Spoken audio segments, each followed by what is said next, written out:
You are watching Access LaPorte County, Channel 97.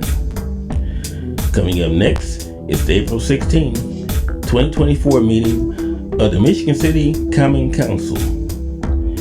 You can find more information for this meeting by visiting www.accesslaportecounty.org. Good evening, everyone, and welcome to the April 16th City Council meeting. Please silence all electrical devices, remove your hats, and stand for the Pledge of Allegiance and a moment of silent prayer. I pledge allegiance to the flag of the United States of America and to the republic for which it stands, one nation, under God, indivisible, with liberty and justice for all.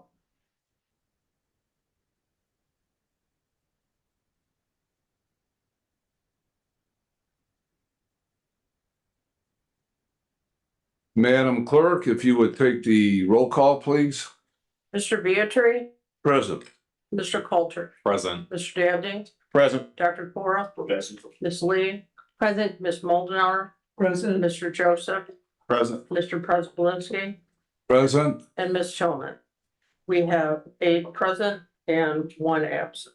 And Ms. Tillman is excused this evening from her duties.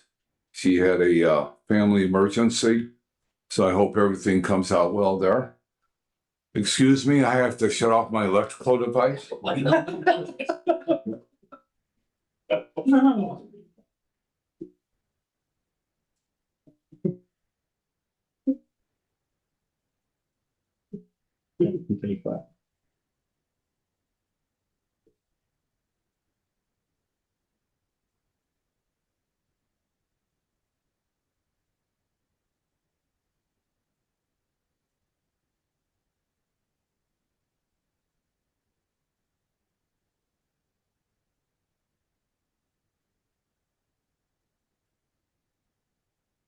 You delete that, Dwight, from the film.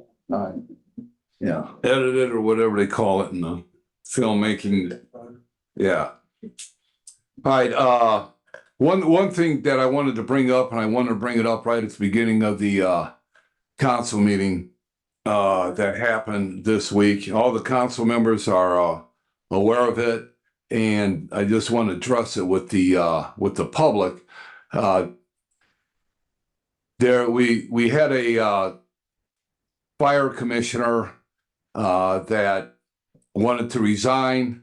Tommy Kovalik wanted to resign from the fire commission, and he was sending emails to the council on how he was going to go about doing it. I investigated it, and that was not the proper way to resign. So I investigated with the city clerk what the rules and regulations were, investigated with the city attorney or the council attorney what the rules and regulations were, and I was advised on both.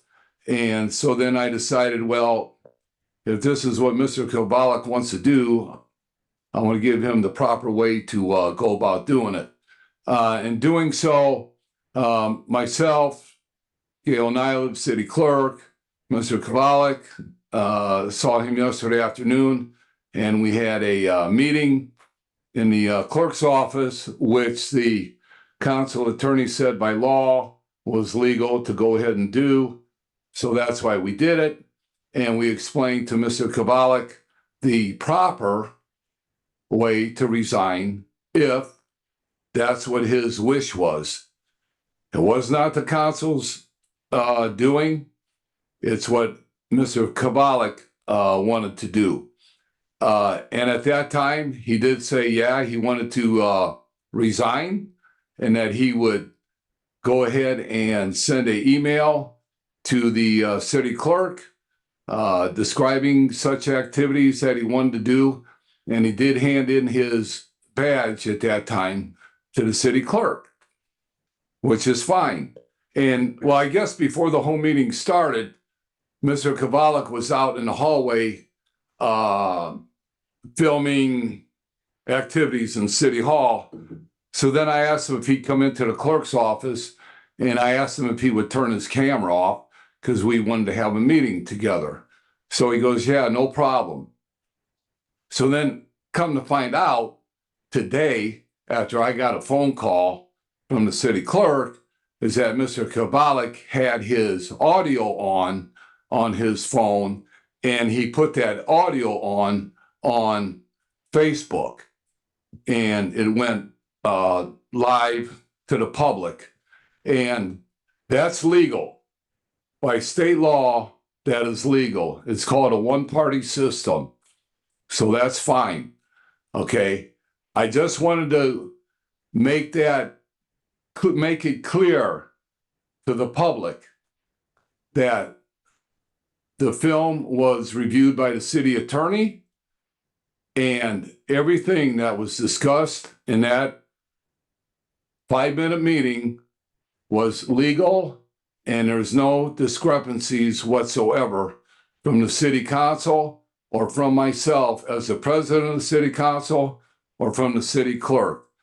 So I just want to clear the air that if the public is going to look at this and they're saying, what's going on? That's what was going on. But I had all the trust in Mr. Kovalik that this phone wasn't on and that we were having a private meeting to discuss the matter. So with that being said, the council did accept his resignation, and he is no longer a fire commissioner in Michigan City. With that being said, moving on, approval of the minutes from the April 2nd Move approval. council meeting. Second. There was motion by Councilman Cora to approve the minutes and seconded by Councilman Coulter. On the I vote approval of the minutes, signify by saying aye. Aye. Aye. Any nays? Reports of standing committees. And I believe Councilman Dabney has a report this evening. Yes, I do. I want to talk about the Parks and Recreation and send the liaison to the Parks and Recreation Department. Just wanted to update some of the people who may not attend the Park and Recreation meetings or see those, just give some updates of some of the things that are going on down there. Talk about some of the significant projects. We have the Water Tower Park renovation project. This has been going on for, 2.5 years or so, almost 3 years.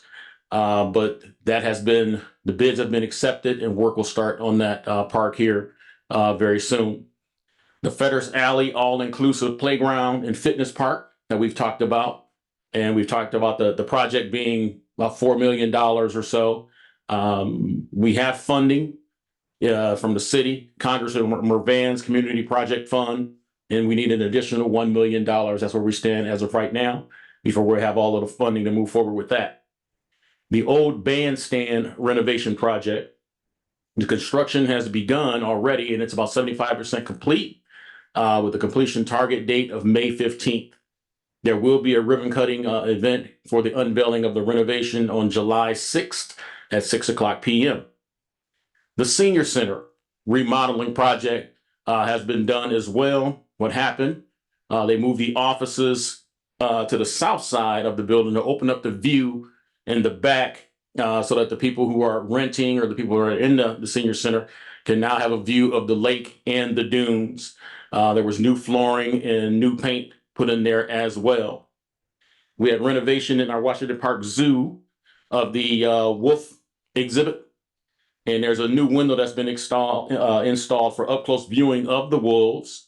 And there's a new rowboat photo opportunity for people that are on the bench, and the wolves will be behind them. So it creates a good photo opportunity. So that renovation was taken care of there. The golf course clubhouse remodeling. There was new flooring and paint in the pro shop, the office, and the snack shop.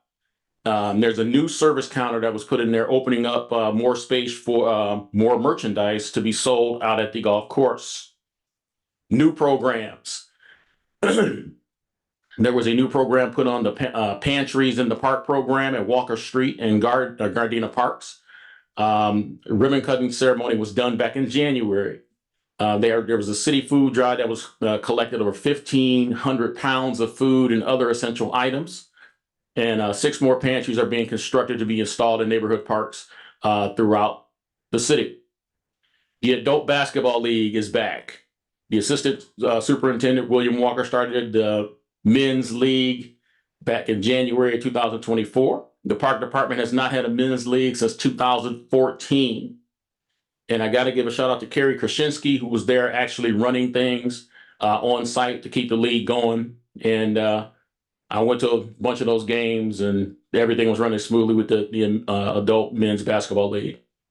There's a drop-in youth basketball clinics. It's also been organized by Assistant Superintendent Will Walker. There's a new program that they were happening on Sundays in April where they would have these pop-up basketball clinics. And they were for first graders through 8th graders. Pickleball courts. A lot of people in the community wanted pickleball courts, and the Park Department has responded. In partnership with the Michigan City Area School System, there are 8 pickleball courts that have been added to the tennis courts out at Krieger Middle School. I know there's discussion that they may be happening at Barker as well, but there are already 8 courts up and running out at Krieger Middle School right now. New events added in 2024. There was a Hop to the Park Easter event at the Senior Center that was held on March 24th. They had 290 people in attendance. And then there was a Peter Rabbit movie showing. There was a free movie that was shown on March 26th in partnership with the Michigan City Public Library. And it had about 20 people attend that. Coming up, there's going to be a murder mystery dinner. Got to get hooked on phonics all over again. Murder mystery dinner. And that'll be held at Krieger Memorial Hall. And that's planned for May 24th of this year. And there will be more details to come on how that's going to be organized and what's going to happen there. And then there's a Princess Tea that will be held at the Barker Mansion on September 14th of 2024. And also more details to come. And I used to be on the Park Department Board of Directors. I was president at one time, and I always used to talk about how hard the people work for the Park Department, so I wanted to give them a shout out and talk about during the big snow ice storm that we had. Park maintenance crews worked 10 to 12-hour shifts for 19 straight days to keep our city streets open, or to assist with helping keeping our city streets open. And they also had to assist our zoo staff with caring for our animal collection in the zoo throughout the winter. And that concludes the report. And Gail, I'll be emailing this back to you this evening because I saw a couple of typos in there that I glossed over. So, all right. That concludes my report. Thank you, Mr. President. Any other reports of standing committees? Any other reports of standing committees? Having none. Finance Committee meeting. I know this evening the Finance Committee meeting was canceled. Mr. President, I do have the statement of cash position. Yeah, go ahead. If it's okay with you, I'll go ahead and read the balances. Fund 2235 Riverboat Fund. The balance is $3,144,540.28, and 2236, that's the rainy day fund. The balance is $3,583,965.82 for a grand total of $6,728,506.10. That's all, Mr. President. Thank you, Councilman Cora. The claims docket that is before us this evening. Anyone from the Finance Committee want to discuss the claims docket? Yeah, Dr. Cora, go ahead. Yeah, thank you very much. Fund 2235 Riverboat claims $33,750. EFT 0, Boyd Development 0, EFT 0, for total claims of $33,750. Okay. Thank you, Councilman. Is there a motion to accept the claims? So moved. Support. Motion by Councilman Cora, and the second came from Councilman Beatrice. Madam Clerk, on the vote. Mr. Beatrice, Aye. Mr. Coulter, Aye. Mr. Dabney, Aye. Mr. Cora, Aye. Ms. Lee, Aye. Ms. Moldenauer, Aye. Mr. Nelson, Aye. and Mr. Preselinski. Aye. We have 8 in favor and no one opposed. All right, thank you, Madam Clerk. Reports from boards or commissions? Any boards or commissions want to speak this evening?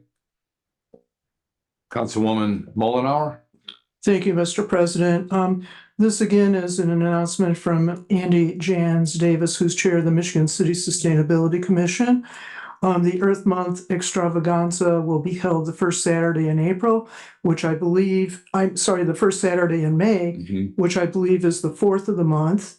That will be from 1 to 4 p.m. at the Krieger Memorial Hall. And once again, this is an invite that there's still room for tabling by community organizations if anybody's interested in doing that. The event is free and the ability to table is free also. And you can get in contact with Andy Jans Davis if you're interested in that. We hope you all come out. There'll be free trees. There'll be fossil hunts. There'll be hikes in the back looking for native plants. And it's going to be a really great time. We've gone from 200 people the first year to 300 people last year. And we hope to break our record again this year. So please invite people. Okay, any reports of special or select committees? Having none, reports from the mayor or other city officers or departments? Having none, Madam Clerk, are there any petitions before us this evening? There are no petitions. Any communications? In accordance with ordinance number 4538, the clerk's office received the following incident reports from the Michigan City Police Department on April 12th regarding accidents that took place on the following dates: February 12th of this year, March 9th, and February 3rd. Correspondence was also received in the clerk's office on April 4th from Tommy Kovalik regarding his position on the Fire Merit Commission, which President Preselinski has spoke about. All right, thank you, Madam Clerk. I just have a question to the council, because when we get the reports now, not only with the police department, but anybody that wrecks a vehicle, anything of $1,500 more of property damage that's involved, I hope that's not too cumbersome. That was put in place so we were made aware of what's going on with vehicles, damage, things like that. So, okay, Thanks. all right. Let's see. Moving on. Pardon? Yeah, go ahead, Councilman Coulter. Would it be possible to get those digitally rather than physically? They're massive. Just would save a bit of money, I'm sure, in the long run, to get those digitally rather than physical copies. Sure. I think we can do that. Can we, Madam Clerk? Sure, no problem. Any other questions about the reports? Okay, moving on. I know that the mayor just walked in and we already went past the mayor's segment, but come on. I know you just didn't come here just to sit and look. Well, good evening, council. I won't talk too long since my voice is still all what it is. So thank you all. As you know, I did our State of the City last week. Yeah, it was last week. And presented some information. I did want to share again that I just signed the contract today for our CCMG 2024 award that we received. So again, we're going to do about $5 million in paving this year. So that's a wonderful thing. I do have another announcement. We did receive another grant. It's a future grant, which was interesting, that dropped in our laps. So we did receive $1.2 million from NERC towards our refuse garbage trucks for future purposes, so that we can start some of our capital planning into 2026 and 2027, which will help us with that. Other than that, this Friday we will have our gala supporting young people. It's a sold-out event, wonderful time to support kids. I think we'll have a good time while we're raising money. I'll announce how much, but we are over six figures at this time that we're going to clear for this event. So that's kudos to the public and to our citizens and local companies and organizations that are supporting the event. I appreciate that. And I think that is all I have. I thought I had something else and I couldn't remember what it is, but I'm sure I have something. Oh, I know. I have Amber here, Amber LePage Stallbrink, our attorney here, to answer any questions. There seem to be some questions around the ordinance that we presented. So let me give you a little background before I leave. That ordinance was created because we do not get our what we call our agendas, the minutes from different boards and commissions. They don't submit them on time in most cases. They're not posted, and it is our obligation to do that. And I think the conversation was around subcommittees, all that. It has nothing to do with anything. Subcommittees report to that board, and that board still has to approve those things. We're only responsible for the actual board actions. And if a subcommittee is working on behalf of a board, they still should be taking a vote.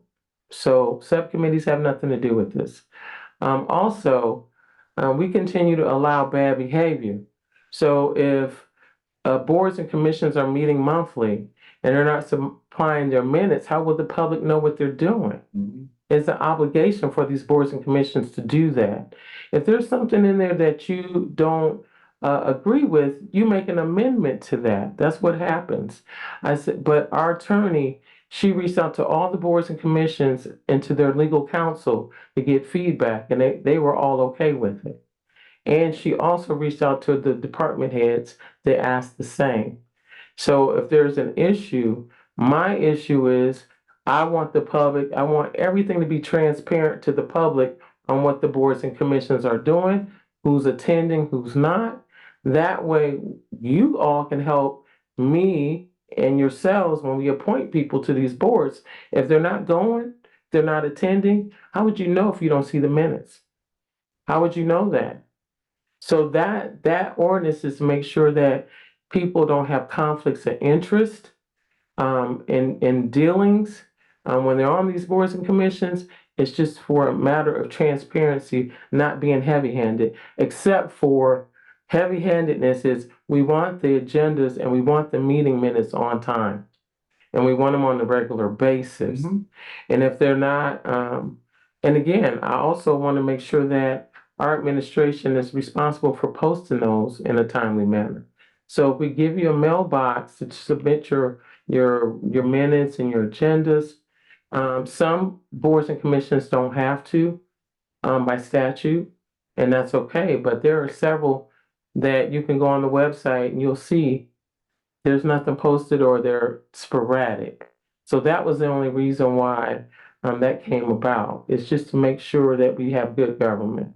So I did want to clarify that, and I know that Amber will be here to answer any questions as well. But again, if there's something you don't like in there, I'm flexible. Just amend it and take it out. Just take it out. I'm good with that. So, do you have any questions for me? Any questions for the mayor this evening? Right, No? thank you. Okay, thank you, Mayor. Moving on. I believe we're down to resolutions. And our first resolution this evening, Madam Clerk, by title only. A resolution by title only, a resolution on community safety, firearm education, and the safe storage of firearms. And this is introduced by Ms. Lee, Ms. Tillman, Mr. Coulter, Ms. Moldenauer, and Mr. Prespolinski. And Councilwoman Lee, you want to go ahead and read it? Yes, please. Okay. Resolution on community safety, firearm education, and the safe storage of firearms. Whereas the Common Council of the City of Michigan City, Indiana, recognizes the ongoing effect of gun violence in the United States, the state of Indiana, the county of LaPorte, and the city of Michigan City. And whereas the Common Council is aware and troubled by local incidences of young children accessing unsecured loaded firearms. And whereas the Common Council recognizes the rights guaranteed under the Second Amendment of the United States Constitution and to Hoosiers under Article 1, Section 20 of Indiana's Constitution. And whereas in America, firearms are the leading cause of death for young persons ages 1 to 19 and injure thousands more annually based on the most recent available data. Whereas in the state of Indiana, suicide is the second leading cause of death for Hoosiers ages 10 to 34 based on the most recent available data. And whereas an estimated 4.6 million children live in homes with unsecured loaded firearms, and most unintentional firearm-related shootings among children occur in or around the home. And whereas more than 80% of child firearm suicides involved a gun obtained from their own home or that of a friend or relative. And whereas approximately 76% of the firearms used in school shootings perpetrated by shooters under the age of 18 are acquired from the home or homes of relatives or friends. And whereas research indicates that strong child access preventive initiatives and education decrease unintentional shootings, suicides, and school shootings. And whereas direction from the Indiana State Police, the Department of Education, the National Shooting Sports Foundation, the National Rifle Association, and Every Town for Gun Safety strongly encourage storing firearms locked, unloaded, and separate from ammunition to reduce the risk of unsupervised access to firearms by children and teens and to prevent unintentional shootings and suicide in children and teens. And whereas the Common Council recognizes and commends the Michigan City Police Department for offering free gun locks and safe storage materials, as well as a multi-agency academic corporation emergency services training foundation, the MAC Foundation, MAAC, for their proactive approach to gun safety and education, and the council encourages all residents and firearm owners to utilize these resources. And whereas the Common Council also recognizes the importance of encouraging, promoting, and committing itself to common sense preventative measures that keep the city and our children safe. Now, therefore, it be resolved by the Michigan City Common Council as follows. Oh, it didn't print. Oh, no.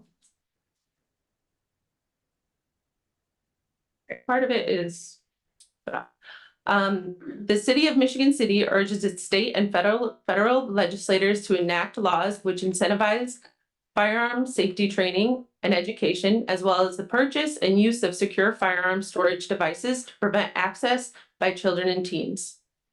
The city of Michigan City supports legislation that educates and incentivizes adults to operate and store their firearms safely in coordination with programs and information as described above. The city of Michigan City commits itself to exploring all opportunities to better promote the safe and responsible ownership and storage of firearms through coordinated efforts, such as offering free gun locks to residents, offering firearm safety training and educational classes at free or reduced cost to residents by partnering with organizations such as the MAAC Foundation, and by working with local governmental and law enforcement agencies to develop firearm training and safety initiatives similar to those throughout the state of Indiana and recently announced in Lake County. Part of this didn't print, so excuse me while I...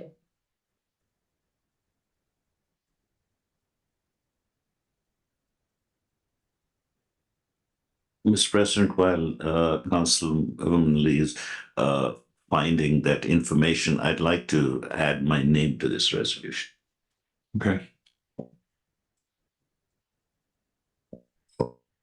And I would also like to add my name, but Amanda, I will stop by in the morning to sign. You don't have to run up and print it out for me. I'll stop by in the morning and sign. Okay, here's the rest. Now therefore be resolved by the Michigan City Common Council as follows. The City of Michigan City urges its constituent organizations, including law enforcement and its community school system, to raise awareness that school gun storage, storing guns locked, unloaded, and separate from ammunition can prevent theft and access by children, unauthorized users, and anyone who may pose a danger to themselves or others. and that teaching gun safety and secure gun storage can save children's lives. And the City of Michigan City will work with these organizations to raise awareness about gun safety and safe firearm storage and encourage its constituent organizations to collaborate and recognize that secure storage is an adult responsibility and is essential to preventing unauthorized, unsupervised access to firearms by children. Is that it? Yeah. Okay, because I know there's 3 more whereases. Did you already read those? I wrote those first. Oh, you just missed the first 2. Okay, all right, you done? Yeah. All right, thank you. Anyone from the public wish to speak on this resolution?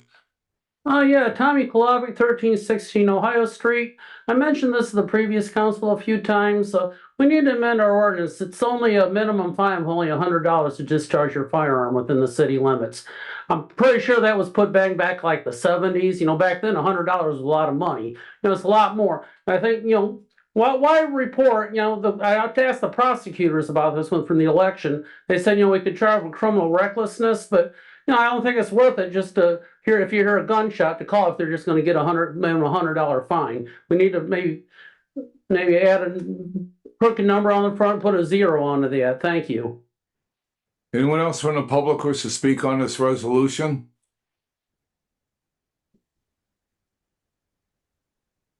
Ernie Hollahan, 302 Gladys Street.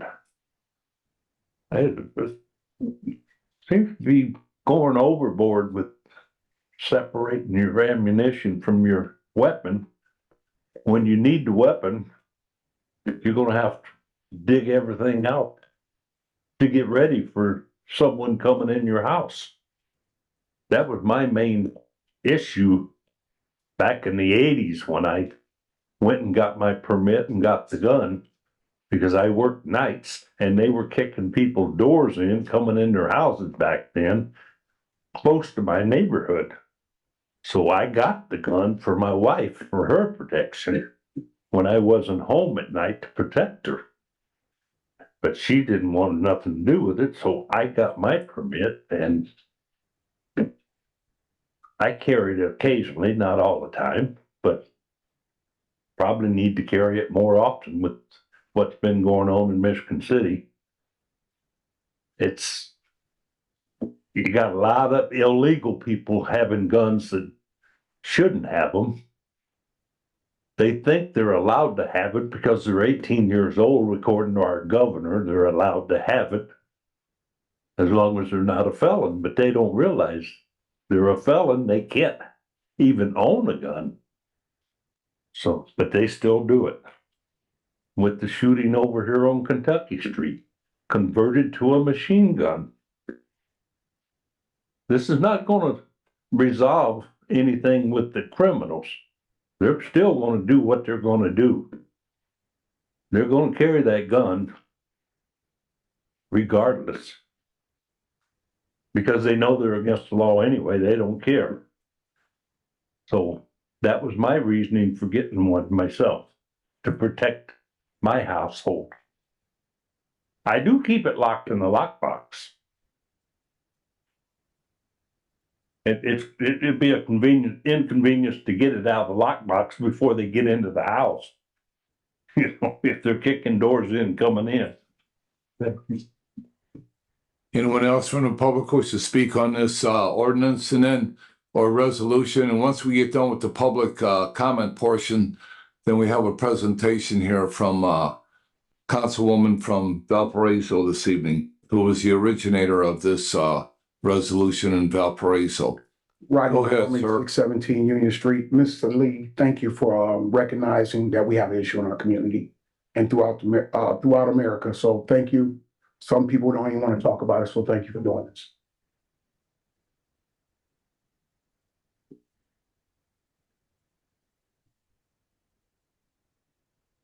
Good evening. Sal Dunlap, 729 East Michigan Boulevard. My sister Laverne, who served on the police department, got my mother a pistol. And I told my mother, I said, look,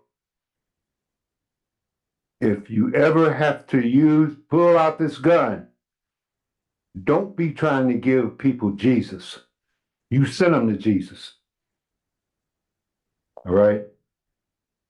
When I went through my concealed carry training last year, about this time, I also got the insurance, but the bottom line here is that I learned that even if somebody breaks into your home and you shoot them, there's no guarantee that you're going to get away. You can still go to court behind that. And that's why that insurance is so important to carry. But to also take the training, I'm glad you're talking about doing this. Thank you. Thank you, sir. Hello, Council. Scott Mellon, 200 Kenwood Place. I absolutely appreciate the sentiment behind this. It's absolutely shocking that the #1 cause of death in our children nowadays is firearms. Absolutely heartbreaking. But I ask a point of clarification if it's possible. I didn't hear, this doesn't impose any duties on anybody. Is that correct? It's just sort of best practices, recommends best practices. Go ahead. It does. The Michigan City Police Department. So our first step is, they actually applied for a grant, and they received 100, gun locks, that they will be passing out to the public during, upcoming events. They'll also be hosting a gun buyback program this summer where they'll offer cash for people who want to sell back their guns. So it does support duties for the Michigan City police officers that have agreed to all that. Okay, thank you very much. Again, I appreciate where this is coming from. I was just trying to clarify that it doesn't impose new rules or laws on the people. It essentially is best practices, and it offers some training and other opportunities through the police department. Thank you very much. I think it's it should be supported. Thank you. Okay, you're welcome. Anyone else from the public wish to speak on this resolution? Having none, our guest here from Valparaiso City Council is going to give a short presentation. I will do my best to I know you will. Go ahead. short as possible. Go ahead. Good evening, council members, and Mr. President. Thank you so much for having me here tonight and giving me the space to talk about Be Smart for Kids. My name's Emily Hunt. I'm a local advocate and volunteer for Be Smart for Kids, a program developed to prevent children from accessing unsecured loaded firearms. In 2018, I launched the Northwest Indiana chapter of the National Gun Violence Prevention Group and served as our group's local leader for the past 5 years. It was with that passion, like many of you, I imagine, that drove me into local politics and to an area where I could be the change that I wanted to see.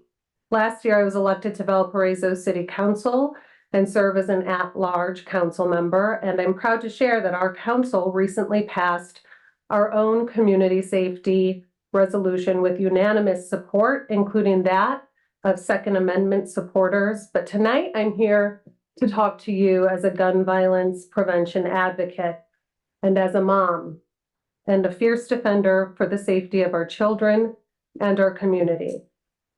I'm going to share some tough stories because although I know everyone here believes in common sense gun safety, it's important for us to remember why.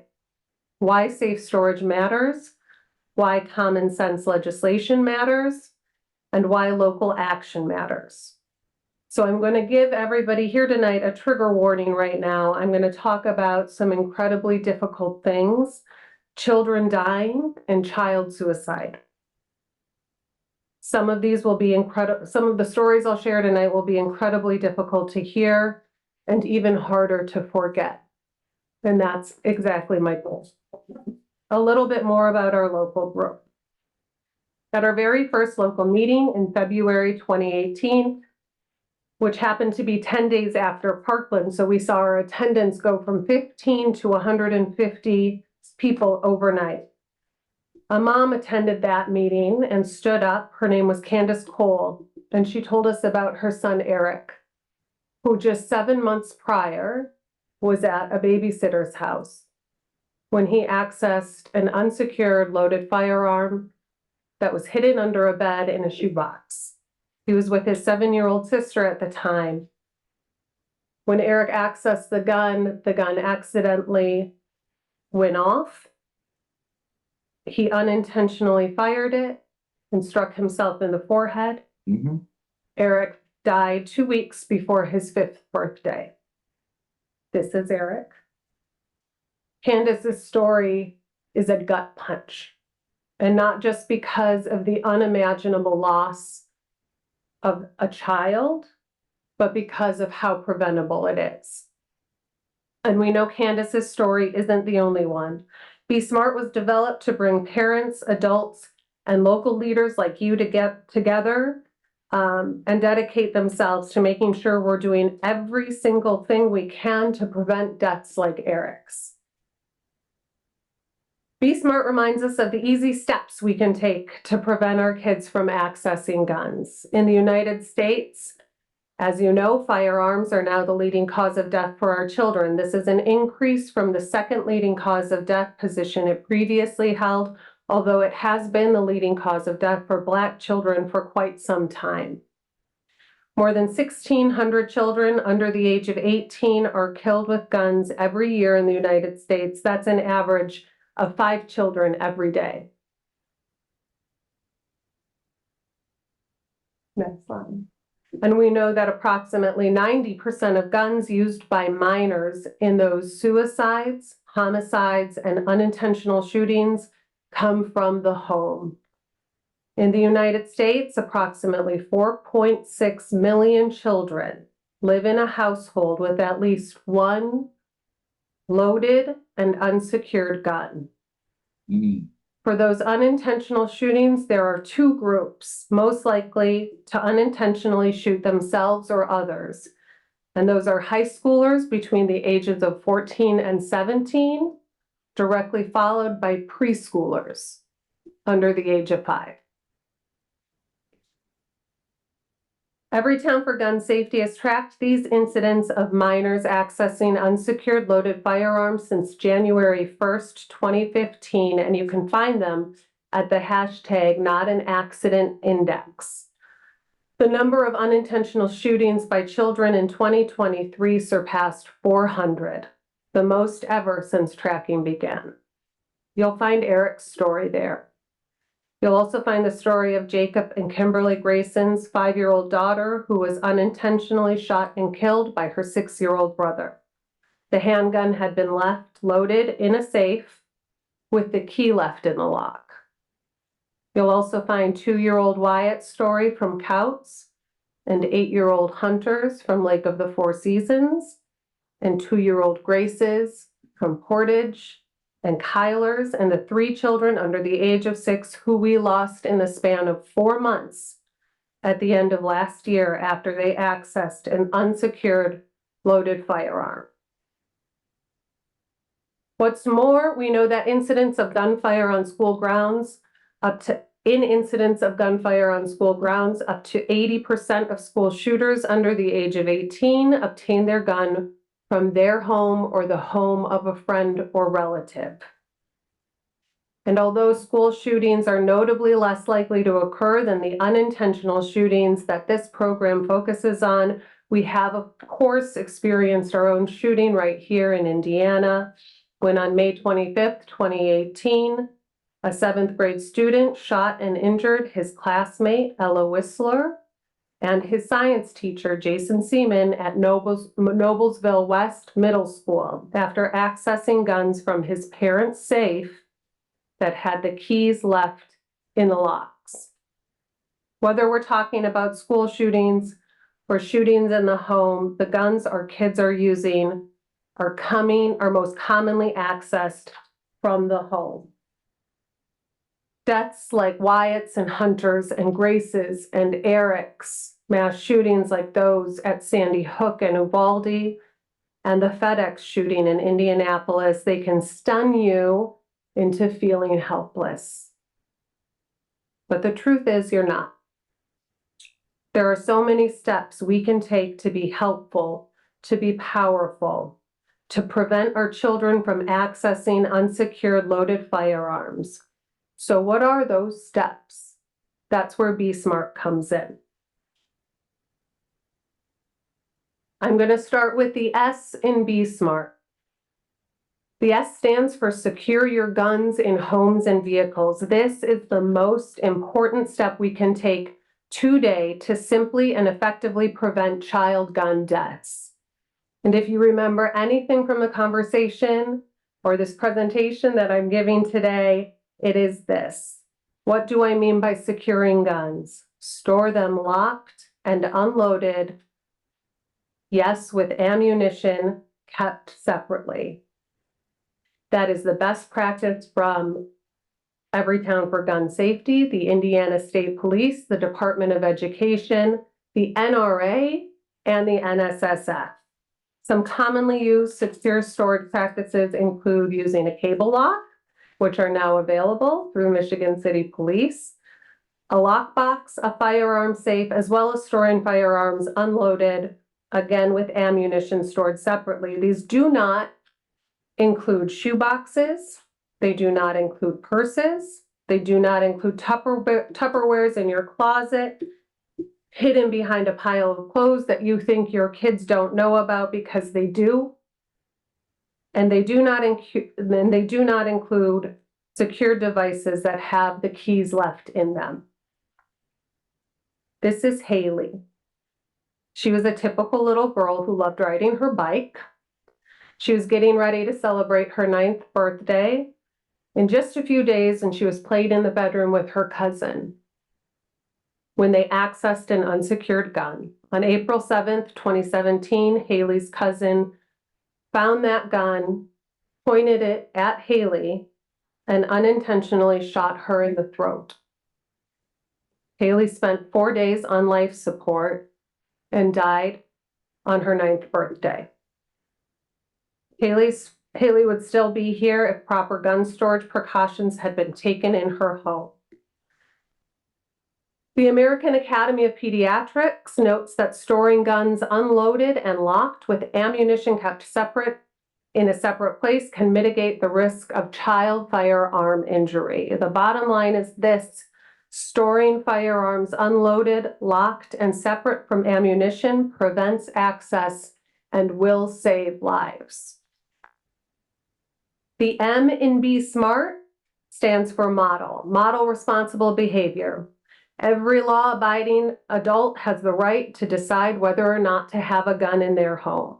But you can't rely on curious kids not to find those guns. We know that a majority of children are aware of exactly where their parents store their guns, and that more than 1/3 reported handling their parents' firearm, many doing so without their parents ever knowing. Modeling responsible behavior means not only making sure kids don't have the opportunity to access guns, but also teaching them what to do and what steps to take if and when they come across a gun. Giving them these tools to get out of a dangerous situation and the knowledge to be smart. As adults, it is always our responsibility to teach our children the following. If you find a gun in your house or anywhere else, don't ever touch it or allow anyone else to touch it. Leave right away and find a responsible adult. If a gun looks like a toy, don't touch it. Sometimes real guns look like toys. Don't touch it. Leave the area and tell an adult right away. Finally, and most importantly, it is always the adult's responsibility to keep kids safe and keep their guns secured safely. We know that we can do that by spreading the Be Smart message. This is Jeremiah. Jeremiah was a typical 11-year-old who loved the Detroit Tigers. In November 2013, he was at his dad's home in Dearborn, Michigan. There was also a 15-year-old son of his dad's girlfriend visiting the home. The 15-year-old was handling a gun that he had gotten from a relative's house. The gun fired, striking Jeremiah, who died 2 days later in his mom's arms.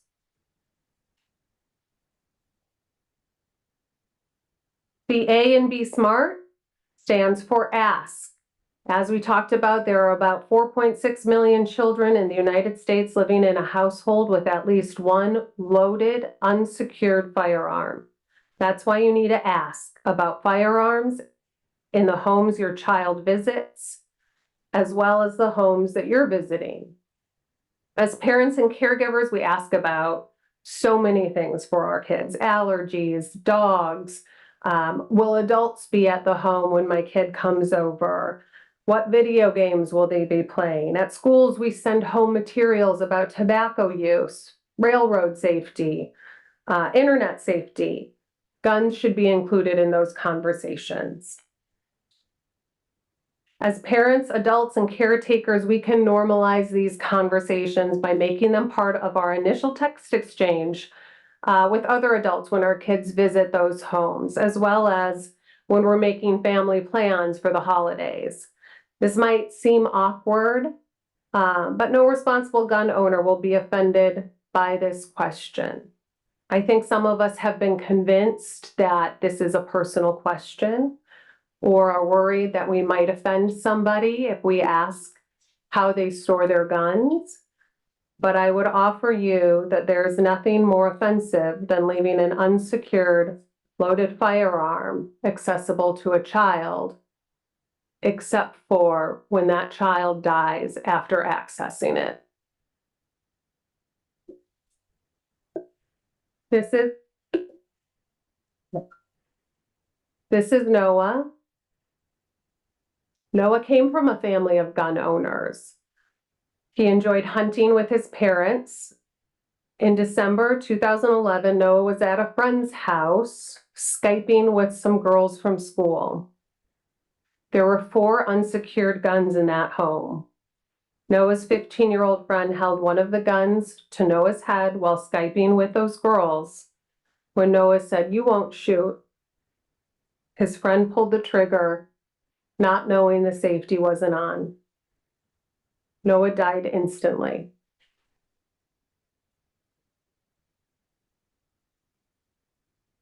The R in Be Smart stands for recognizing the role of guns in suicide, as well as the risk of teen suicide. In Indiana, suicide is the second leading cause of death for Hoosiers ages 10 to 34.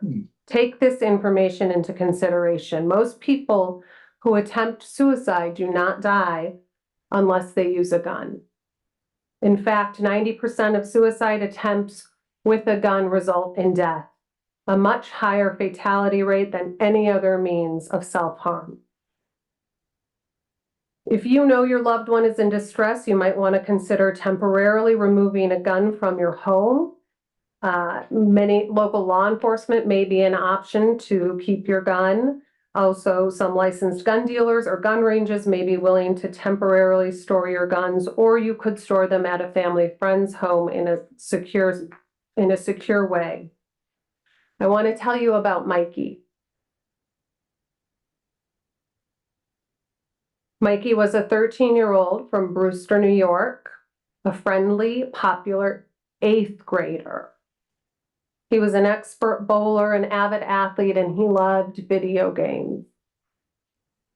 In January, Mikey came home from school and took one of his father's unlocked, loaded firearms and shot himself. His family knew Mikey to be a happy kid, and they couldn't and do not believe that he intended to die that day. But with easy access to a loaded gun, Mikey made an impulsive decision that tragically became fatal. A CDC National Youth Survey showed that in 2019, 17% of high school students surveyed had seriously considered attempting suicide within the last year. That number jumps to 46.8% when we're talking about our LGBTQ plus youth. What's even more notable is that 41% of adolescents in gun-owning households report having easy access to the guns in their home. And as we discussed earlier, research shows that secure firearm storage means a decreased risk of child firearm suicide. These are some resources for suicide prevention, including the National Suicide Prevention Hotline. That number has been updated to 988. If you simply dial 988 you can simply dial 988 to simply access 24-hour assistance for anyone in crisis. The Trevor Project is another resource for our LGBTQ youth. And 741-741 is a number you can text from anywhere in the United States at any time about any crisis you or a loved one may be experiencing. The final letter in Be Smart is T, tell. And this is where you come in. Tell your peers, tell your residents, tell your community leaders to be smart. As elected officials, you are in a unique position to bring this common sense message to your community in an effective, coordinated effort. This message not only protects our children, it protects our neighbors, it protects our teachers, and it protects our law enforcement. Child gun deaths are the most difficult calls for officers and emergency responders to experience. Safe storage not only makes our community safer, it also makes our officers' jobs infinitely safer. In a state like Indiana that has some of the least restrictive gun laws in the nation, this common sense initiative will help keep our communities safe and will save lives. So I'm going to go through the acronym one more time for Be Smart. The S is secure guns in your homes and vehicles. The M is model responsible behavior. The A is ask about unsecured guns in other homes. The R is recognize the risks of teen suicide. And the T is tell your peers, your residents, and your community to be smart. Thank you so much for having me tonight. Happy to answer any questions. And I encourage everyone to vote in favor of this common sense legislation. Thank you so much. Okay, thank you for your very informative and touching presentation. Appreciate it very much. Are there any comments from the council to the presenter?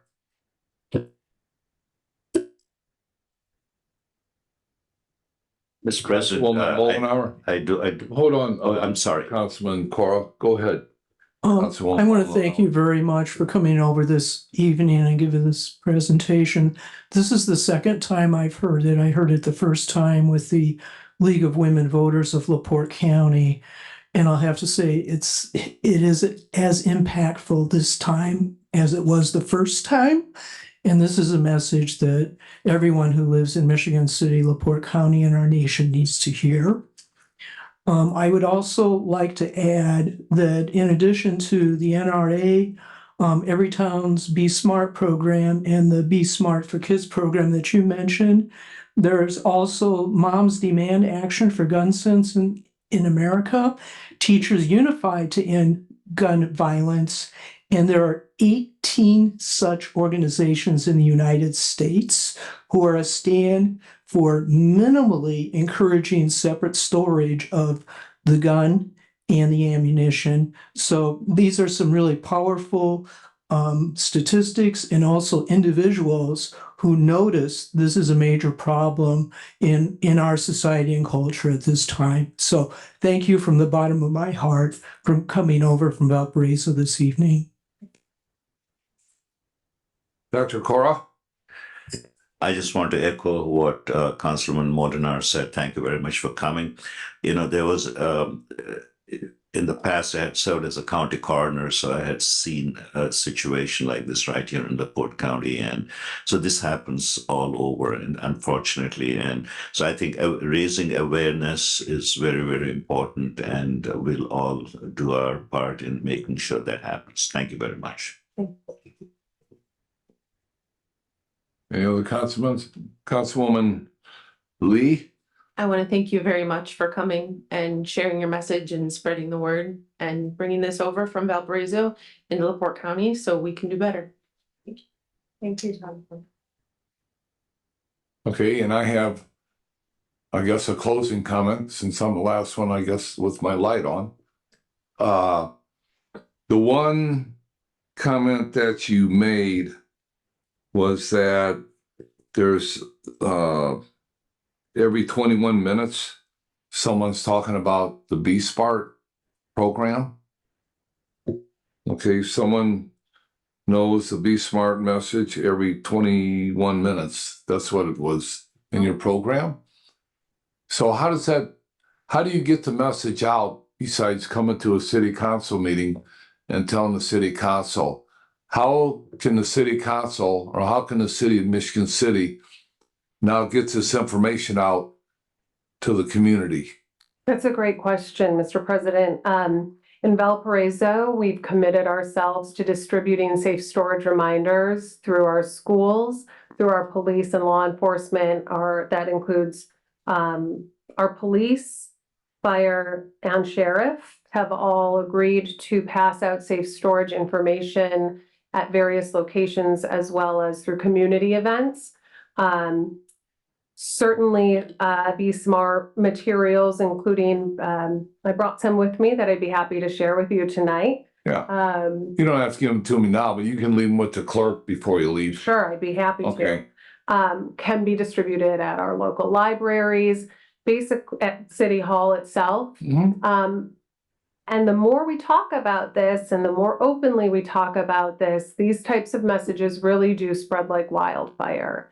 And normalizing these conversations is above and beyond the most important part of this program. So ensuring when your kids or when you're planning family events to be asking family members, friends, and strangers, in some cases, if you're going to their homes, if they have any guns, and making sure they're stored securely is by far the most important part of this message. And actually, I caveat that with the most important part is to secure your gun safely. Okay, and let's see, I do have a couple other little comments here. We don't hear that much about it in our community because it's not I'm not going to say an everyday event, but a weekly event or a monthly event. But you certainly hear about this quite a bit in the city of Chicago when things like this happen, maybe on a weekly event over there. And it really strikes home when you hear this kind of stuff. But yeah, the city of Michigan City has to get out in front of this and be proactive, whether it's through the city council, the mayor, the police department, fire department, everybody working together to get this information out. And that's why I'd like you to, like I said, leave some pamphlets, and then we can go from there and get this information out to the citizens. And this here, by no means is a intrusion on anybody's Second Amendment rights. To me, what this is just common sense safety, trying to save the lives of children, even adults that have guns in the house. I mean, all it is a simple device of locking things down and not letting people have access to it is what it kind of comes to me. So that's exactly right. And you make an excellent point that we don't want to be communities that are responding to these tragedies. Right. We want to be communities that prevent these tragedies from ever happening. Right. So okay. Well, with that being said, thank you very much for your presentation. And now it comes back to council comments on the resolution. Is there any council comments? Having none, is there a support. Motion to approve by Dr. Cora and seconded by Councilman Dabney. Ms. Nylam on the vote. Mr. Coulter? Aye. Mr. Dabney? Aye. Dr. Cora? Aye. Ms. Lee? Aye. Ms. Moldenauer? Aye. Mr. Nelson? Aye. Mr. Prespolinski? Aye. And Mr. Beatrice? Aye. We have 8 in favor and no one opposed. Thank you, Ms. Nylam. Our first ordinance this evening on first reading by title only. An ordinance on first reading by title only, approving additional appropriation in the budget of the general fund 0101 for the planning and inspection department. And this is introduced by Mr. Beatrice, and Ms. Tillman did ask to be added. Okay, and does the author have anything he'd like to add at this time? Councilman Beatrice? Yes, this is really correcting an error that was made, and there is a letter that I think all the council member got from the mayor, but I'm going to read it just for the public. On or about August 1st of 2022, the Michigan City Board of Works and Safety entered into a lease agreement with LaPorte Chrysler for the lease of 5 new vehicles for the Planning and Inspection Department for the amount of $77,400. Simultaneous with the lease, the city traded in vehicles to LaPorte Chrysler, resulting in LaPorte Chrysler issuing a draft to the city in the amount of $34,000. Subsequently, thereafter, the city controller office mistakenly entered the purchase order for the 5 vehicles as 43.4, the $77,400 minus the $34,000 trade-in. 43.4, and should have entered the purchase amount as $77,400. Thus, the need exists to correct this error and additionally appropriate $34,000, which was originally received by the city as the trade-in amount. This would be added to the general fund 0101 for planning and inspection. Got to tell you, this was confusing to me when I read it over. I read it over 2 or 3 times, but Mary Lynn explained it to me. It does make sense. Probably not to you since you've only heard it for the first time. But if anybody has additional questions, or if anybody from the council has questions, Mary Lynn is here. So basically, we're just trying to create a solution for a mistake that was made back in August of 2022. Thank you, Councilman. Anyone from the public have any questions on this ordinance? Anyone from the comment? Anyone from the public want to comment on this ordinance? Anyone from the public want to comment on the ordinance? Having none? Any council comments? Any council comments? Having none, this ordinance will be held over for a second reading at our next council meeting. Ms. Nyla, our next ordinance on first reading, or I believe. On first reading. An ordinance on first reading by title only, approving additional appropriation in the budget of the general fund 0101 for the Vector Control Department. And this is introduced by Mr. Dabney, Ms. Lee, Mr. Preselinski, Mr. Beatrice, and Mr. And do the authors have anything that they'd like to add at this time?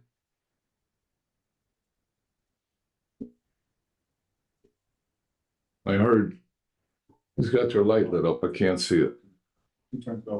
Oh, okay.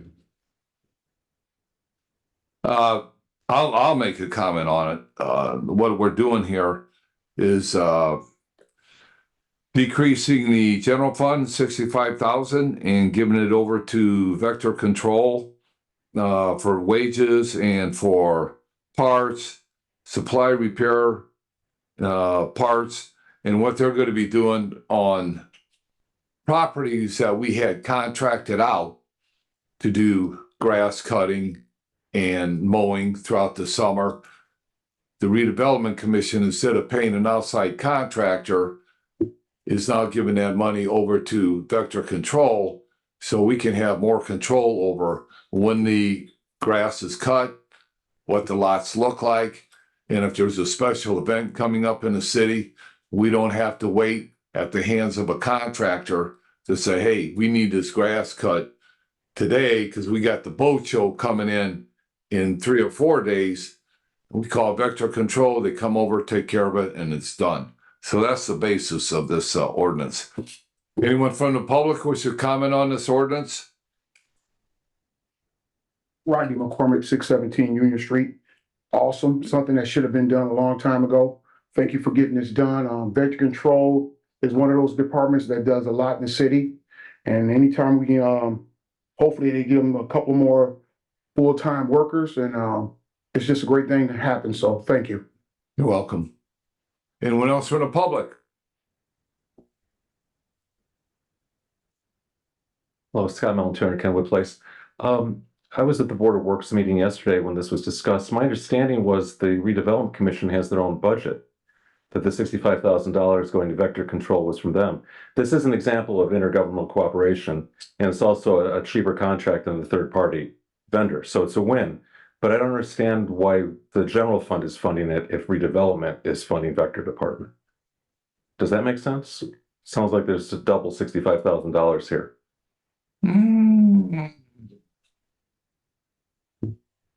Is that what it is? So it has to go through general fund to vector redevelopment.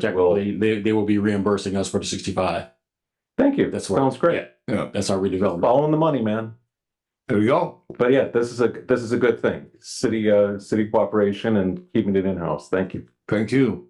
Anyone else from the public who wishes to speak on this ordinance?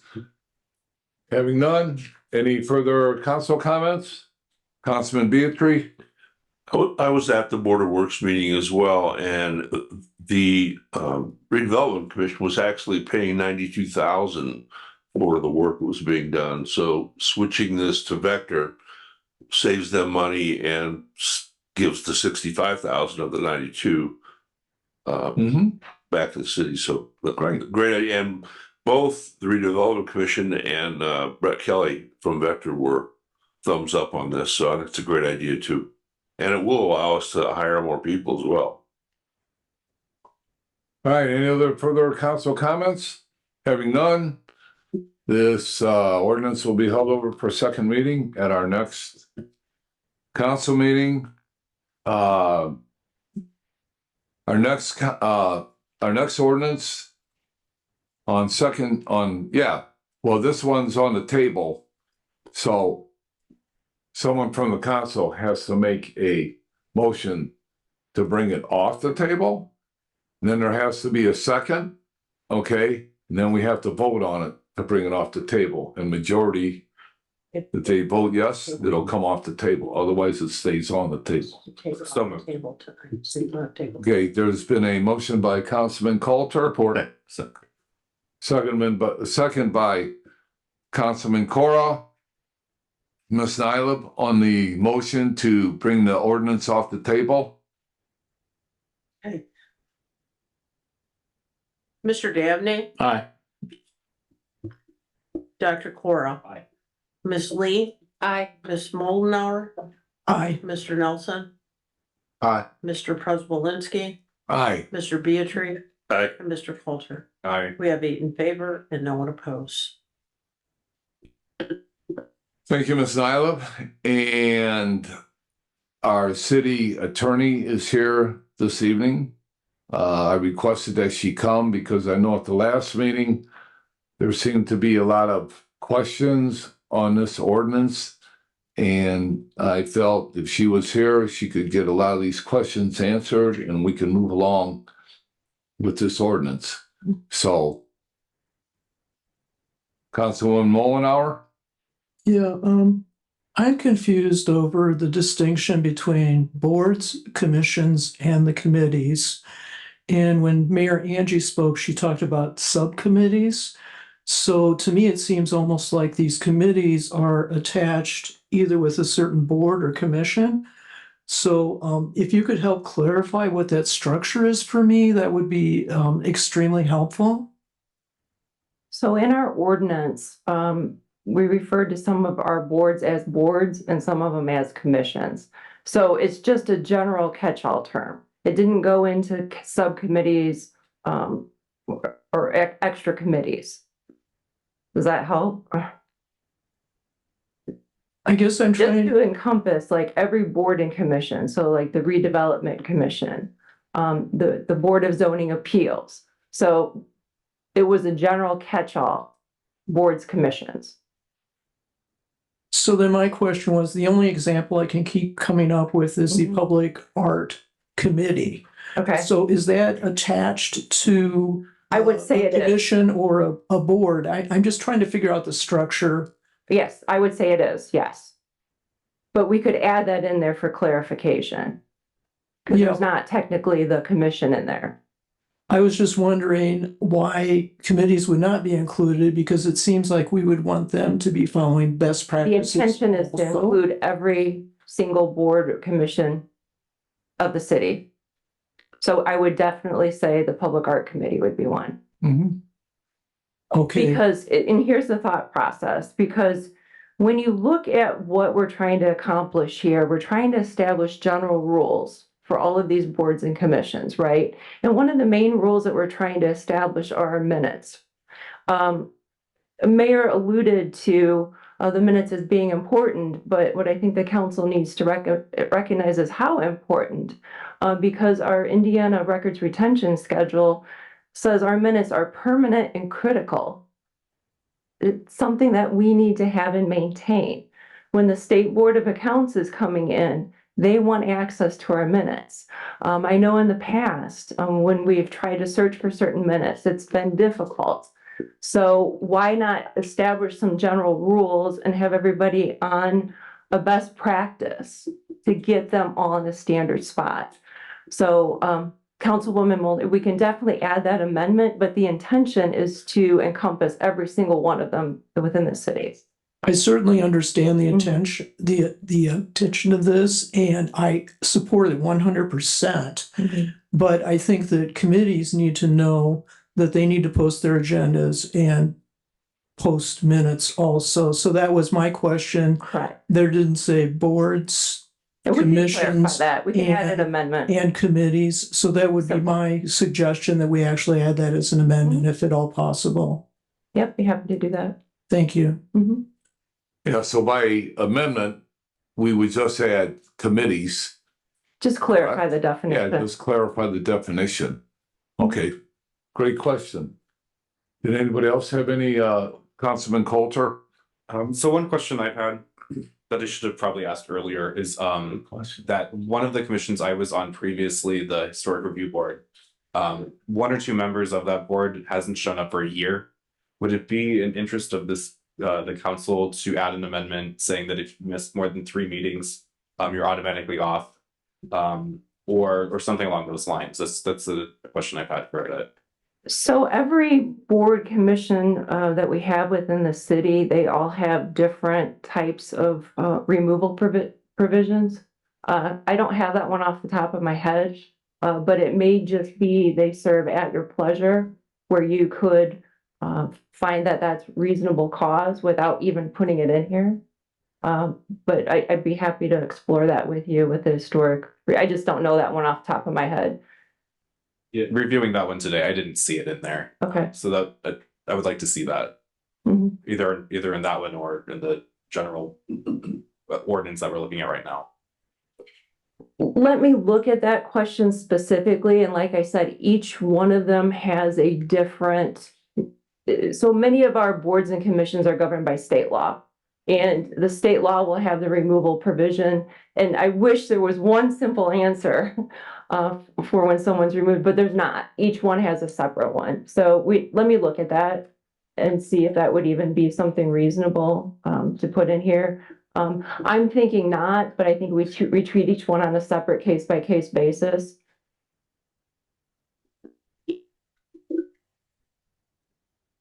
Councilman Beatry? I know I spoke about this at our last meeting as well, and that was the one vote against tabling this because I thought it was so straightforward. The thing that I think makes this easier to understand is if you all look at your master list that was put together by President Przybylski at the beginning of the year. The boards and commissions are all down here. None of us are responsible for running any of those meetings. We are all liaisons to these committees, to these boards and commissions. Some of us vote, some of us don't. But the first two up here, those are the ones that we are most involved in because all of us either chair one of these standing committees or select committees or serve on them. And what I was trying to make the point at our last meeting was we are already required by the city code to do agendas and minutes for these in a timely manner and put those, make sure that they end up with Gail. So we should be most concerned about these. This ordinance takes care of all of these. So as we are liaisons to these, we just to make sure that we tell whoever's chairing those, you've got a responsibility to make the agendas and the minutes for these. Correct. I hope that makes it clear. It made it clearer for me. It does. And Mayor also alluded to the fact that we did some due diligence before bringing this to you. We did reach out to the department heads and sought feedback, and also to the various attorneys that represent the boards and commissions within the city. So, and the feedback was positive as well. There's nothing negative. Any other questions by the council of the city attorney? Well, I want to thank you very much, Attorney LePage, for coming this evening, spending your evening with us and giving the council advice so we can get this ordinance approved. And I'll work on that amendment as well and get it circulated. Yeah, and just one thing I want to reiterate, like Councilman Beatrice was stating, that if any of the council members are going to call a committee meeting or whatever committee you're on, you have to make sure that you get the attendance and you take minutes of the meeting. You don't have to take, specific detail, but you got to have a general idea what the meeting was about. And then that has to get into the clerk's office. So that is the responsibility of the chairman of that committee. Now, if that chairman wants to give it to somebody else, because somebody else can take better notes than the chairman can, that's up to them. But that's got to get into the clerk's office, within a couple of days. Don't wait a week and say, okay, I'll get the minutes in. We don't want that. Get it in as soon as possible. That way you can keep everything fresh in your mind and write it down and whatever. Okay. So thank you very much. You're welcome. Yep.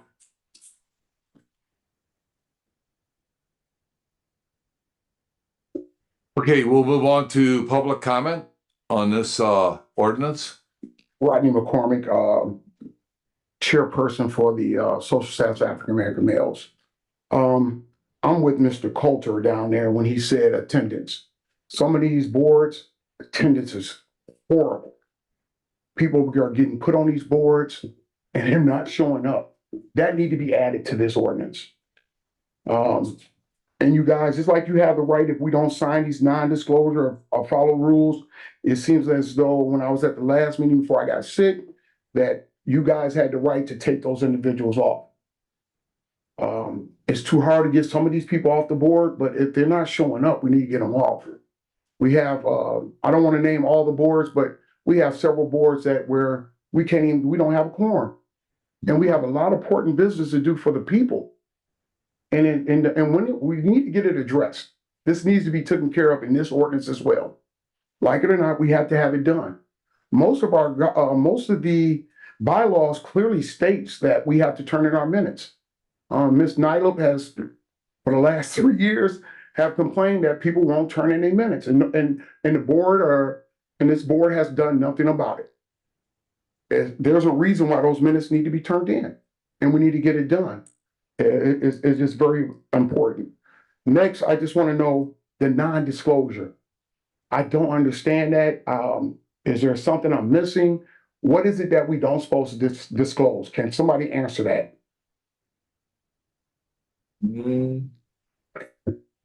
So I think when I was at the last meeting, you said if we don't sign these things, we are going to be taken off these boards. What is it that we're not to disclose? Well, I didn't say that, okay, that anybody's going to be taken off any boards. I guess since you asked the questions, and this is very important ordinance, can Ms. LePage come up and answer the question? Yeah, and I just want to sit down. The next one will be, I also was told that all Facebook pages have to be removed as well. So if we can get all that answered, because if that's the case, then I need to take this back to our board and get rid of our Facebook page immediately. But where you guys can help us at, before you start putting people on these boards, check their resume, look and see if they show up. In 3 years, I missed one meeting. And I'm not the healthiest person in the world right now, but I show up at the meetings. You got to hold these people accountable. Enough is enough. Thank you. Thank you, sir. So just to clarify, it's not a non-disclosure, it's a conflict of interest disclosure. Okay. So anybody can every year disclose if they have a potential conflict of interest. Just so it's aware and it's just good practice. As to the social media accounts, we've learned over the years that so many different boards, commissions, committees have established their own social media accounts. And what has happened, I think, and Mr. McCormick, you're privy to it, that people leave these committees and they've established these personal accounts in their own name. It's difficult at best to then try to get access to them, yet alone for the city to maintain the data in any reasonable way. So part of this would be is listen, we're going to have one social media account for the city. Every board and commission is welcome to use it. We've got to funnel it through one source. One, so we can keep track of all the data, and two, for liability purposes. So just as a good government practice. But we would, by virtue of this ordinance, if it does pass, require anybody that does have the open social media accounts that aren't centralized through the city to close them and share all that information with our IT. Thank you very much. Thank you for the explanation. And you're absolutely right. We had an issue, I don't want to go into it, but a person has opened up a page. The social status, we could not get access to it. People was just putting stuff up on there. So I guess they might want to give the council should give the attorney authority or somebody authority to make sure that they shut those pages down on Facebook, because we can't even, I don't know how far Ms. LePage went, but it's been chaotic at the least. So this ordinance should pass. I just wanted to make sure that I didn't mishear the stuff I said.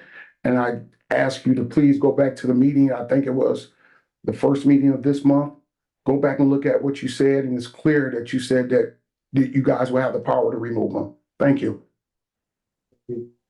Yeah, Tommy Kalavi, 1316 Ohio Street. I think this ordinance is just fine. We already most have this in place. I think it's a great idea not to have all the boards and commissions have a separate social media page. Because you might have one of the board of commissioners maintaining that social media page. They'll leave the commission. They'll sticking it with somebody else that really don't want to do it.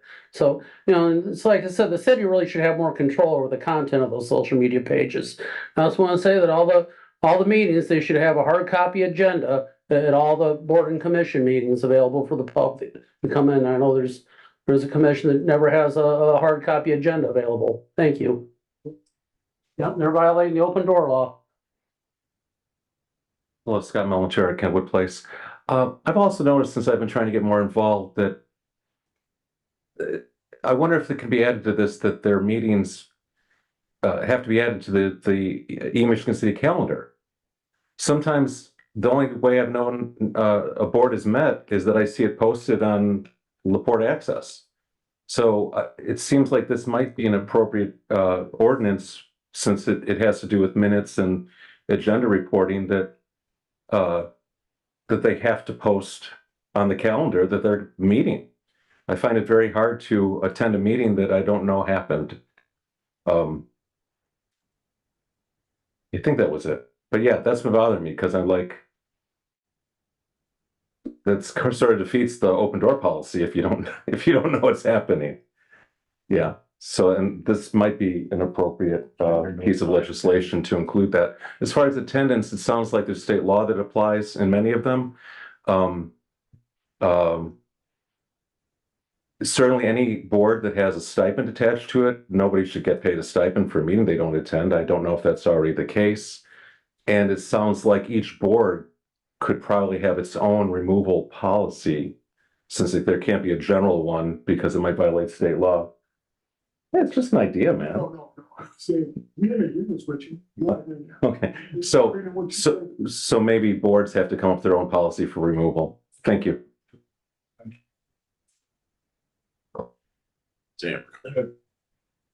Now let's the boss tell us what's up. I should just stay up here with you guys.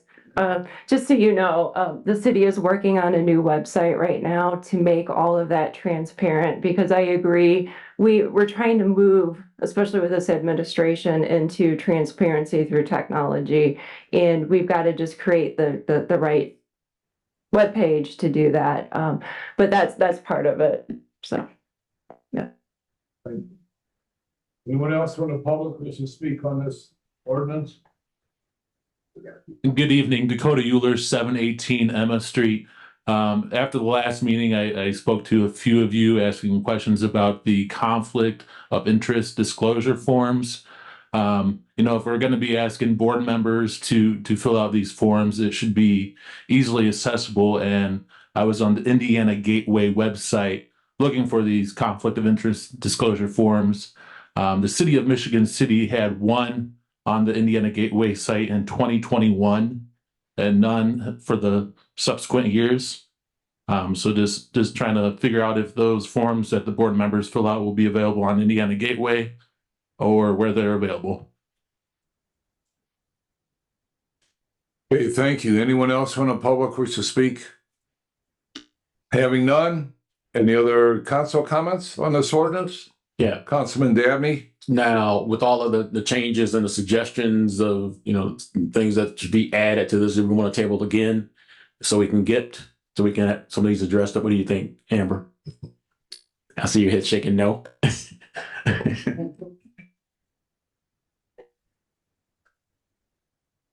I worked out before I came, so you're just making me do another workout. No, I don't think so. What we could do is I could do the amendments. You could do a motion to amend. So I'm confused though. Is this your first reading then, or is this your second? Second. We tabled it on our first reading. Okay. So this here would be the continuation of the first reading. I believe that's how, You can do amendments on second reading. Right, Yeah. right. Yeah. Let me We've do the always amendments. done I'll. We've done amendments cancel on it. third reading. Yeah. Yeah. I wouldn't table it again. Approval. Amber, because we read it on, it's on second reading, so next time will be third reading. Okay. You can still do amendments on third reading. You guys changed the council rules, didn't you? No, this here is the first reading, because we took it off the table. We didn't complete the first reading. Second reading. Pardon? I don't know. Terrell, let's get clarification. All right, we tabled it on first reading. Okay? And so on the agenda, it states second reading. But if it's coming off the table, it would be coming off the table as first reading, correct? I wasn't at the previous meeting, so you'll have to give me a couple more facts. After it was read out. After it was read and discussed, there was a motion made by Councilwoman Tracy Tillman to table this ordinance. So there was a second, we voted on it, and it was tabled. Now, tonight, we brought it off the table. Okay, would it come off the table as still being first reading? Or would it come off the table as second reading? From the facts that you gave me, it would come off the table as first reading because it was not set over for second reading. Okay. That's what I thought too. Okay. So you can do amendments. You'd be fine. Yeah. Yeah. Don't table it again.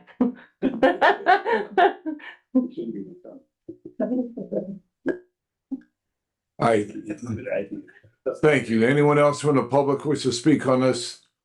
Having none, any further council comments on this ordinance? Councilman Beatrice? Just one brief one. I think it was Scott was arguing or saying that he was disdained because we didn't have this information online. And that's what this is supposed to do. one of the provisions in this ordinance says the mayor will designate an individual responsible for uploading all agendas and minutes to the website. That's the meetings. So if this goes through, we will have that person. Okay, thank you, Mr. Beatry. Anyone else on the council wish to speak on this ordinance? Having none, this ordinance will be held over to our next meeting. And it'll be on second reading. And Ms. Nyla, I believe we're on our last ordinance this evening. On second reading by title only. An ordinance on second reading by title only, amending section 82-31 of chapter 82 of the Michigan City Municipal Code to increase the size of Michigan City Park and Recreation Board. And this is introduced by Mr. Dabney. And does the author have anything he'd like to add this evening? Not at this point. We had pretty big discussion about this, so I have nothing to say at this time. Councilwoman Mullenhour? I would like to please be added as a sponsor on this particular ordinance. Thank you. Councilwoman Lee?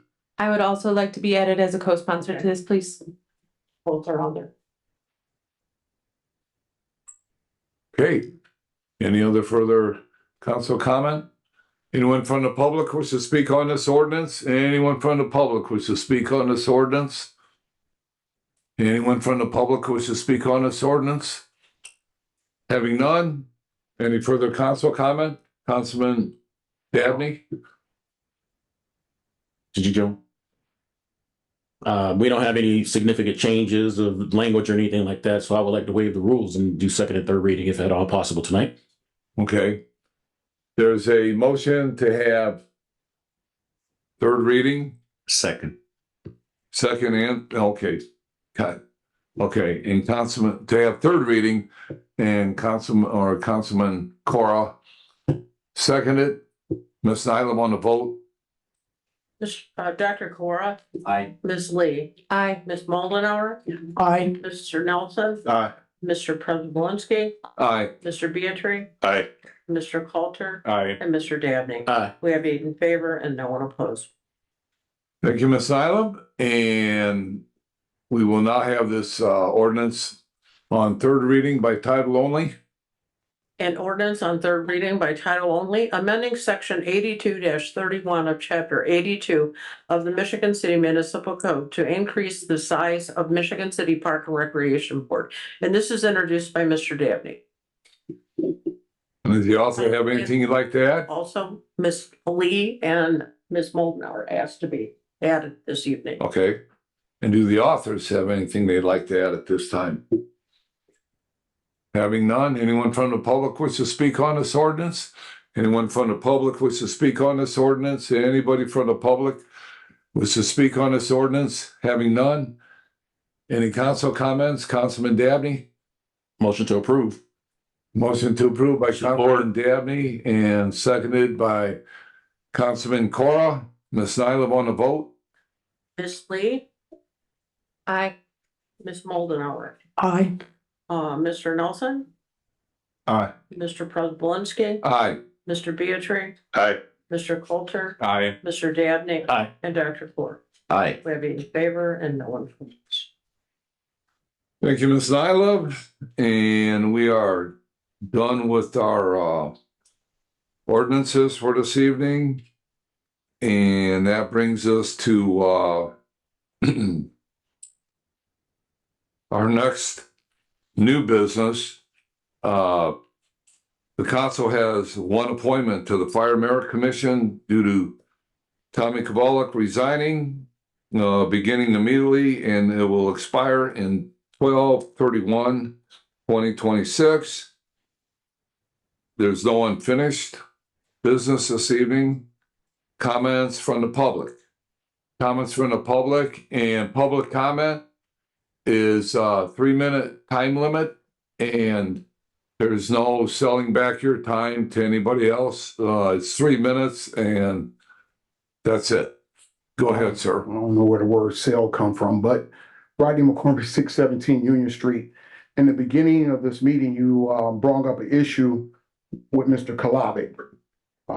I think that all board members, commissioners should be treated, at least the training I've been through, we should be treated like personnel. I don't think that that should have been talked about in the public. I think it was wrong. We sit on these boards and some of us volunteer our time, our effort, and our energy to this board, and we just like workers of the city. And I think that whenever these issues come up with a board member, we should not be talking about them in public. I think it's wrong, and I just don't think that should have happened at all. I don't know what the position of the firefighters are. I think I heard something about they wanted him to be removed. And I'm just going to briefly say this, that when you sit on these boards, you take an oath. And if you believe in your heart that something is wrong and you speak out against it, you shouldn't be criticized for it. Matter of fact, when that came to this board, you should have corrected them and did nothing of the sort, unless he did violate the rules. In my eyes, he didn't violate the rules. He had the absolute right to address his concern on what he feels is an ongoing problem in the fire department. And it's sad that we lose people like Tommy, and because it's hard to find good people that will read the ordinances, read the minutes, show up at the meetings, and then when he speaks his mind, he gets ridiculed. I don't like it, and it shouldn't happen. And again, all board members should be treated as personnel, and we shouldn't be dragging it on. We shouldn't be talking about these issues in the public. Thank you.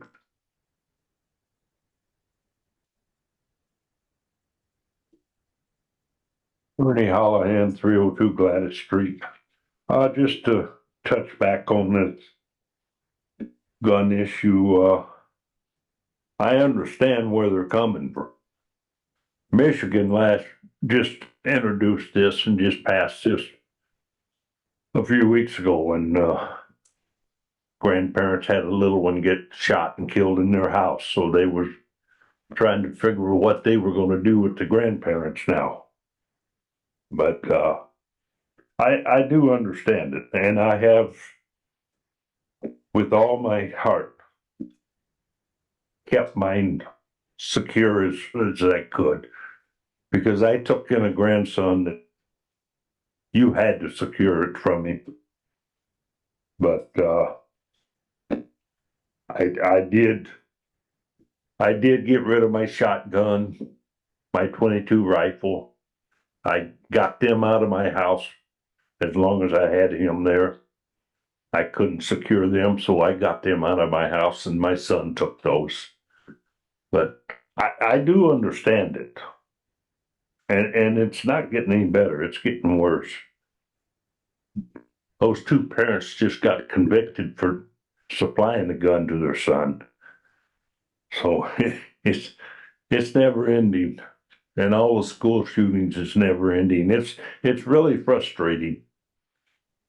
We've had a couple of guns come up at our high school here, at least that I know of. It could be more, but I do understand where you're coming from, and I do honestly secure mine. And he did make the statement one time, "You're lucky I couldn't get to that gun." So, thank you. Yeah, this is Tommy Kolovic from 1316 Ohio Street. This is a very exciting time of year for me because it's college and high school graduation time. I want to congratulate all our Michigan City High School, Michigan City Marquette alumni students who are going to be graduating from college in a couple weeks. I'd like to maybe mention a couple of them. She's my niece. This is Alexis Biggers. She's been attending college at Indiana University of Bloomington the last 17 years. On May 3rd, she's going to be receiving her master's degree in criminology from IU Bloomington. It seems like yesterday I just took her and her mom to her freshman orientation. That's her picture when she received her Bachelor of Arts degree in criminology. She's switched to sociology now. She's also a August 2020 graduate of the Indiana University Police Academy. And just look at that Glock she packs on her. I want to talk about another one. The NFL National Football League draft will begin on April 27th. This is Michigan City High School's Braden Fisk, class of Michigan City High School, class of 2018. I'm pretty sure he's going to be number one draft pick in the NFL. He's probably the number one defensive tackle in the draft. I know they're going to be having a draft party. He's going to be at Burns Brewer probably on the 30th, but I'm sure he's about to embark on what's proven to be an all-pro career in the National Football League. One more, he was my neighbor boy growing up, is Josiah Edmond. He's beginning his college career as a freshman at the University of Michigan. So it's very proud of all of them. Thank you.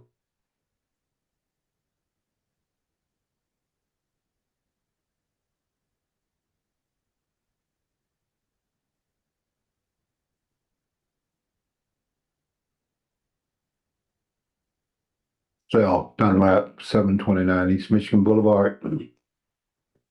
One, I would like to recognize the State of the City address.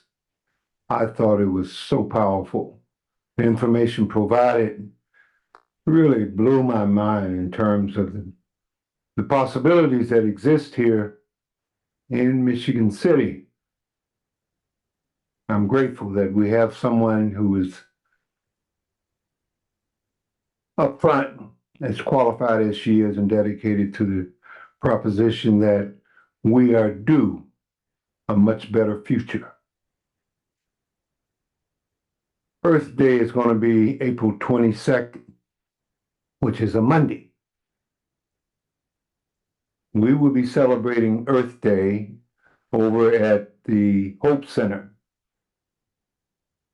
There are a lot of things that can be done over there to tighten it up. I've been over there with my chainsaw cutting down some volunteer trees, and there are more to be cut down. It's a very unique institution, started by somebody as beautiful as they come, Miss Becky Williams. So, you're all invited. I want to assure you that if you come, I will give you a class on understanding the difference between dirt and earth. Failure to understand would represent in your spirit being buried as opposed to being planted. Filth will kill you. Dirt will kill you. The earth gives you life. Saturday, we celebrated a program called Black Future Month. Theoretically, it was to do something with all of that knowledge that we learned during Black History Month. We had a gentleman to come in from South Carolina. He was a county extension agent, 30 years, as well as a professor. He now serves on the county council that he lives in. Oh, thank you. Please come. We're going to try to do some things that need to be done. One, most of you should remember how gorgeous the post office used to look. There's a Mr. King over there that I've been working with. Last summer, I cut the volunteer trees on the north elevation of the building. I plan to at least get that done Saturday also. Don't know if I'll have time to come and clean the walls of the walking into the city hall. Look at, as you go out tonight, look at how dirty they are. I'll be coming up with my power washer to contribute to the curb appeal. Thank you, sweetheart. Thank you, Mr. Dunlap. Hello, Scott Mellon, 200 Kenwood Place. Once more into the breach. Regarding the flock cameras, we've heard about recent successes. The real question is, how many of those successes would have been effectuated without that system in place? I submit at least, a certain percentage of them would have happened without the flock cameras. There should be no issue with using the best practices that have been recommended to you, particularly concerning the data retention. The 3-minute drop would not affect a hot plate like those people who were caught from Colorado with the skimmers. That's a plate that is wanted. That is not dropped. It's plates that are not hot that the data is dropped. That is the best practice. as opposed to our current 30-day data retention policy. This data, once collected, can be subpoenaed. For example, someone traveling out of state for medical care, that data can be used against them. That's the fear of having this huge database of citizens' movements being saved for 30 days. Again, wanted plates don't get dropped. They're wanted. So they stay on the alert. If you're only hearing from one side, like the flock salespeople or the police department, you're not really getting a full picture. You're only hearing the good side of things. We always have to think about the potential for abuse and how this can be used against the citizens. I think it's incumbent upon you, as our elected representatives, to protect the citizens of Michigan City from potential governmental overreach and abuse, like this data policy. There are always trade-offs. We've spent approximately $390,000 for the first 2-year contract for the Flock and Raven system. The Raven are the gunshot detectors. Flock is the camera license plate system. Nobody's arguing about the Raven system. It doesn't record you going by. It's only there if you shoot a gun, and we're all against that.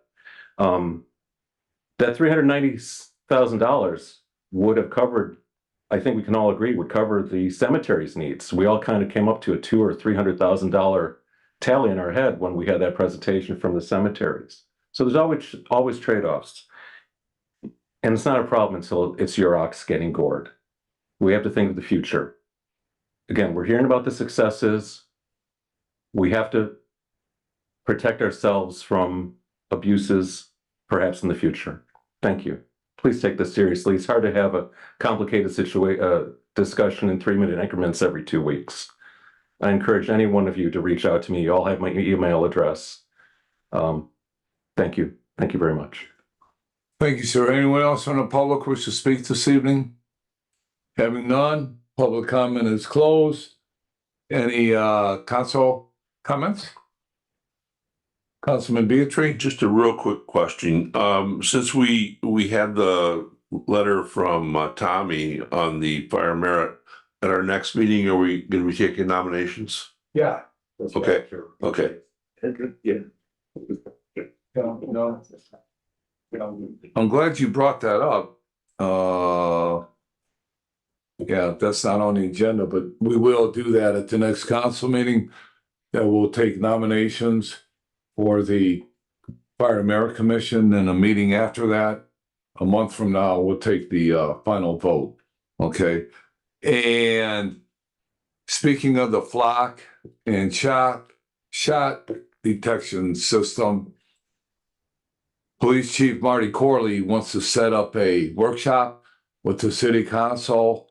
They have the company either, I don't know if he's going to bring the reps in or we're going to do it by Zoom, but I was hoping possibly next week we could do it sometime. And I'm just getting Wednesday, if Wednesday at 6 o'clock in the evening is okay. Check your calendars real quick. And if you're free, if you can make it home, I know some of you guys work out of town. So I want to give you plenty of time to get back into town at 6 o'clock, because I think it's a very worthwhile workshop. So you get to know all the details of the system. So would next Wednesday at 6 o'clock be okay? Is that fine? Okay, all right. Yeah, because he called me this morning, wanted to know where that stood, and I told him I was going to talk to the council this evening. So, all right, we'll go for 6 p.m. next Wednesday. Pardon? Yeah, that'd be fine. Can you check that out, Gail? All right, thank you very much. Any other council comments? Okay. Having none, I just have a couple comments. And don't forget, spring cleanup is going on in Michigan City. And I know that, let's see, right now they're finishing, or they're in area 2. Yeah. Then they're going back to area 3 will be next week. And last week, April 15th. And then they start all over again in area 1, 2, and 3. So make sure you get your stuff. And then, the other thing I was thinking about, because I don't want to call myself a litter bug, but I like to pick up trash when I see it. But I'm thinking, okay, what do you have? How many adults we have in Michigan City? Maybe 15,000 or somewhere in that neighborhood. But if every adult, just every day, picked up one piece of litter that they saw, how much cleaner the whole city would be. You don't have to clean up your whole neighborhood or whatever, but just pick up one piece a day for like a month. And just imagine the impact that you could make. So just a suggestion. And, and I know that Mr. McCormick came up here and, made a comment about, this meeting that I had with Mr. Kalabic, myself and Gail, which was legal by the council attorney's opinion. And I just have to comment on it that, because in defense of myself, being a council president, and in defense of the council, and in defense of the city clerk, and my reputation of being on the city council now, going on 13 years, that this meeting, 5-minute session we had with Mr. Kalabic, there was no discussion of what this group said, what that group said, what the firefighters union may be saying, or anything like that. None of it was there. In fact, Mr. Kalabic taped it all. It's on Facebook, and the proof is in the pudding. So I take offense to being called out to say that we did something that was, let me finish, that was improper, which by no means would I ever do anything improper to, number one, do anything to Mr. Kalabic. What we did, we assisted him in what he wanted to do it the right way. So I just wanted to clear the air instead of someone making comments and then walk out of the meeting room and think somebody's just going to sit here and take it. Because I don't operate that way. I operate, with all morals and scruples of doing a professional job and working for the public and representing the 9 city council members up here that I've been given the responsibility to do. So with that being said, I don't have any more comments tonight. I want to thank you, Don, for saying this, and I felt that my privacy was invaded too. I'm sorry. Thank you, Ms. Nyla. Is there a motion to adjourn? So moved. Motion to adjourn. The council meeting is now over.